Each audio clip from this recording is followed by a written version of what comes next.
Welcome to today's explainer. Look, as a CPA candidate, you've probably spent countless hours memorizing formulas, right? You can probably calculate a current ratio or an inventory turnover in your sleep at this point.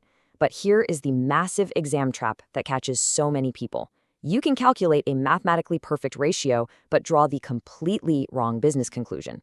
Today, we're going to explore the critical limitations of ratio analysis. We're going to break down exactly why these numbers can sometimes mislead us and how you can move beyond just being a mechanical calculator to truly analyzing a company's financial health. Here is our agenda for today. We'll start with the illusion of truth, look at systemic distortions involving rules, history, and inflation, and then tackle distortions from policies and seasons. After that, we'll uncover the window dressing trap and finally wrap up with this crucial candidate mistakes. Section 1. The illusion of truth. Okay, listen to this specific quote straight from our source material. It is so simple, yet profoundly important. When you crunch a number, it feels absolute, right? It feels like an objective truth. But financial ratios, they are just the starting point of your investigation. They are absolutely not an indisputable verdict. They don't automatically reveal reality because the underlying numbers are subject to a whole host of limitations. Section 2, distortions, rules, history, and inflation. Right off the bat, there are three major systemic hurdles we have to jump over. First, the rules themselves. Financial numbers are based on rules established by the FASB or other third parties. And while those rules are fantastic for external standardization, their setup might actually not align perfectly with what a firm needs for its own internal day-to-day decision-making. Second, we have the historical basis. Financial statements look backward. They are overwhelmingly based on historical info, whereas a true forward-looking economic analysis would probably prefer a fair value or present value. And third, you have to consider inflation. A dollar today literally isn't worth what a dollar was 10 years ago. So changes in currency value can completely obscure what's really happening within a firm's operations over time. Picture this, because it perfectly illustrates that historical and inflationary distortion. Imagine comparing two identical warehouses side by side. One was bought way back in 1980 for an absolute fraction of what it would cost today, and the other one was just bought yesterday. Now, on paper, their historical book values are drastically different. If you use those asset values to calculate a fixed asset turnover ratio, the company with the 1980 warehouse is going to look incredibly efficient. I mean, they are generating massive sales against a tiny asset base. But in reality, their actual operational efficiency might be exactly the same as the other guy. The historical cost has completely warped the ratio. Section 3. Distortions, policies, and seasons. So, accounting policies are a massive variable here. Think about inventory valuation, specifically LIFO versus FIFO. During periods of inflation, a company using LIFO is going to report higher cost of goods sold and lower inventory balances compared to a company using FIFO. If management suddenly decides to change their accounting policy from one to the other, or say you're comparing two different companies using different methods, the resulting inventory turnover ratios are going to look entirely different. And the crazy part? The actual physical movement of boxes in the warehouse is exactly the same. The policy difference is just hiding reality. Then we have the trap of seasonality. This is a big one. Imagine a highly seasonal business, something like a pool supply company. At the beginning of the year, in the dead of winter, their inventory balance is a measly 10 grand. At year end, it's 12 grand.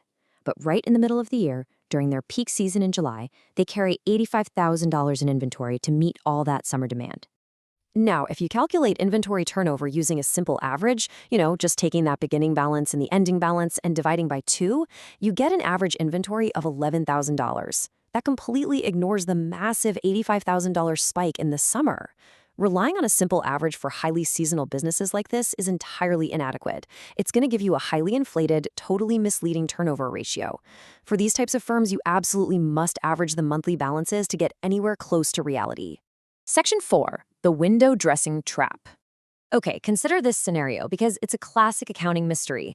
How is it possible for a company's liquidity ratio to look absolutely fantastic on New Year's Eve, but downright terrible just 2 days later on January 2nd? The operations haven't changed, the underlying business model is exactly the same. So what on earth happened? Well, it comes down to the arbitrary timing of financial reporting snapshots. This is what we call window dressing. It is the intentional practice of managing balances to hit specific, desired levels right at year end. Management knows the snapshot is being taken on December 31st, so they might intentionally delay paying their suppliers to artificially boost their cash balance for a few days, which magically inflates their current ratio. Or they might let inventory fall way below normal operating levels just to make turnover look better for the cameras.